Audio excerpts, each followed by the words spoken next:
Hello, I am Paresh Solanki, international export import trainer and exporter. इस video में मैं आपको बताऊंगा what is detention charges and demurrage charges in export import business. Yes, आप export import business करना चाहते हो तो ये चार्जेस के बारे में आपको जानना बहुत ही जरूरी है, क्योंकि यहाँ पे नए नए लोगों को पता नहीं रहता है और डिटेंशन और डेमरेज चार्जेस भरना पड़ता है। आप एक्सपोर्ट करना चाहते हो तो भी आपको जानना जरूरी है और आप इंपोर्ट करना चाहते हो तो भी ये जानना जरूरी है। सबसे पहले बात करेंगे डेमरेज चार्जेस की। तो ये चार्जेस कब पे करना पड़ता है? ये जो चार्जेस है आपको तब पे करना पड़ता है जब आपका जो कंटेनर है, कंटेनर डेपो के अंदर या पोर्ट के अंदर जो गिवन पीरियड, इसमें क्या होता है, शिपिंग लाइन का गिवन पीरियड होता है free period, 7 days, 14 days, 21 days, उससे ज़्यादा पड़ा रहता है तो आपको डेमरेज जो है देना पड़ता है। क्या देना पड़ता है? आपको डेमरेज देना पड़ता है। मतलब क्या हुआ है, इंपोर्ट में ध्यान रखना, एक्सपोर्ट में इतना प्रॉब्लम नहीं आता है, बट आपको इंपोर्ट में ध्यान रखना है। देखिए, आपने इंपोर्ट किया है और आपका कंटेनर मुंबई पोर्ट पे आ गया। देखो, मैं प्रैक्टिकल आपको बता रहा हूं कि आपका कंटेनर मुंबई पोर्ट पे आ गया और आपको क्या करना है, बिल ऑफ एंट्री फाइल करके कंटेनर को जो है पोर्ट से बाहर निकालना है, कस्टम क्लियरेंस करवाना है। अब क्या हुआ, कोई भी डॉक्यूमेंट की वजह से या कोई भी रीजन से, या आपको पता ही नहीं है कि आपका कंटेनर आ गया और डिले हो गया कि 7 दिन से भी ज्यादा डिले हो गया। इसमें क्या होता है, बिल ऑफ लेडिंग में लिखा होता है, जनरली लिखा होता है कि डेस्टिनेशन फ्री 7 डेज या 14 डेज, जनरली 14 डेज भी मिलता है और शिपिंग लाइन के ऊपर होता है 7 डेज है, 14 डेज है या 21 डेज है, वो शिपिंग लाइन के ऊपर रहता है। आपको पता नहीं था, आप जो जनरली इंपोर्ट करते थे उसमें क्या होता है, जनरली आपको 14 डेज मिलते थे डेस्टिनेशन फ्री, बट ये जो कंट्री आया है उसमें क्या हुआ कि 7 डेज ही है। तो आप बोलेंगे कोई बात नहीं, प्रोसीजर करेंगे हम, 10 डेज में या 11 डेज में कंट्री रिलीज करवा लेंगे, कस्टम से कोई प्रॉब्लम नहीं आएगा। बट आपको पता नहीं था कि इसमें 7 डेज डेस्टिनेशन फ्री था।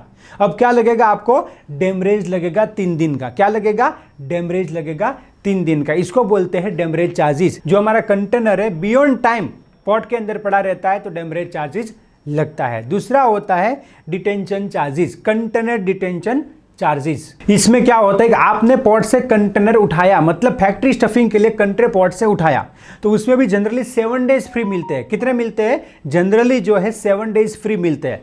तो आपका क्या हुआ, आपने मुद्रा पोर्ट से कंटेनर उठाया या मुंबई पोर्ट से उठाया, अब वहां से आप नासिक भरने के लिए गए, कहीं पे भी गए भरने के लिए गए और वहां पे गुड्स रेडी नहीं था, तो 2 दिन 3 दिन 4 दिन मतलब गुड्स वहां पे रेडी नहीं हुआ। 7 दिन के बाद गुड्स रेडी हुआ, उसके बाद आपने कंटेनर में भरा और कंटेनर को आप जो है पोर्ट में वापस ले गए, तो 9 डेज हो गए। तो 2 दिन का आपको क्या भरना पड़ेगा, detention charges, container detention charges आपको भरना पड़ेगा। Be careful. देखिए, ये सब चीजें में आपको ध्यान रखना है। तो यहाँ पे क्या होता है, कभी इंसान की गलती की वजह से जो है चार्जेस भरने पड़ते हैं, या फिर कभी सिचुएशन के हिसाब से जो है चार्जेस भरने पड़ते हैं। मैं आपको बताऊं, मैंने मेरे कंट्री में ड्यूरिंग दिवाली, मतलब दिवाली के टाइम पे जो मैंने कंट्री एक्सपोर्ट किया, उसमें मुझे 14,000 का जो है डिटेंशन भरना पड़ा। मैंने ऑलरेडी भरा है, डिटेंशन मैंने भरा है। कैसे भरा मैं आपको प्रैक्टिकली बताता हूं। दिवाली जो थी वो 14 नवंबर को थी और जो मैंने कंट्रे उठाया, मुझे दिवाली से पहले एक्सपोर्ट करना था, 11 नवंबर सुबह कंट्रे हमारे वेयरहाउस पे आ गया, हमने शाम तक उसको भर दिया और जो है हमने आईसीडी उसको भेज दिया।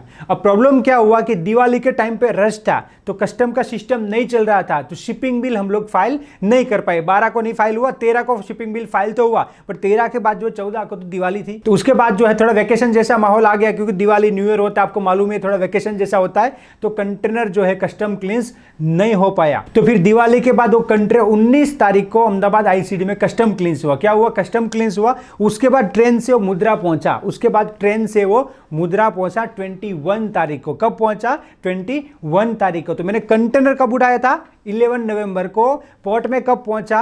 21 नवंबर को। तो हो गए 10 डेज। तो शिपिंग लाइन वालों ने मुझसे 3 दिन का जो है डिटेंशन चार्जेस लिया। वो अराउंड लाइक जीएसटी वगैरह सब मिला के अराउंड 14,000 रुपीज जो है मैंने डिटेंशन चार्जेस कंट्रे का भरा। तो ये देखिए, ये सारी चीजों में से मैं पसार हो चुका हूं और ये प्रैक्टिकल में जो है एक्सपोर्ट इंपोर्ट करता हूं, तो मुझे पता हो, तो मैं सिखाता हूं जो ये सारी प्रैक्टिकल चीजें सिखाता हूं कि जिससे आप भी गलती ना करो। तो मैं खुद भी एक्सपोर्ट इंपोर्ट करता हूं, तो मुझे सब चीजें मालूम रहती कि मैंने भी देखो ऐसी परिस्थिति में से मैं पसार हुआ हूं। यहां पे देखिए मेरी गलती नहीं थी, पर सिचुएशन के हिसाब से जो है यहां पे हमें पेनल्टी भरनी पड़ी। तो इतना सारा यहां पे मुझे इंडस्ट्री में अनुभव हो गया, तो मैं बता सकता हूं कि एक टाइम पे कंटेनर को एक्सपोर्ट नहीं करना चाहिए, ये टाइम पे जो है शिपिंग लाइन के भाव हाई रहते, पूरा सब मुझे पता रहता है। तो प्रैक्टिकली सारी चीजें मैं सिखाता हूं। तो प्रैक्टिकली आप एक्सपोर्ट इंपोर्ट सीखना चाहते हो कि आपसे गलती ना हो, आप जल्दी से सक्सेस हो जाओ। देखिए, मैं आपको यहां पे प्रैक्टिकल बता दूं, मैंने जो है सब चीजें ट्रायल एंड एरर करके सीखी है कि भाई क्या होता है, कैसे होता है, क्या गलती होती है। तो अब जो है मुझे अच्छा अनुभव हो गया।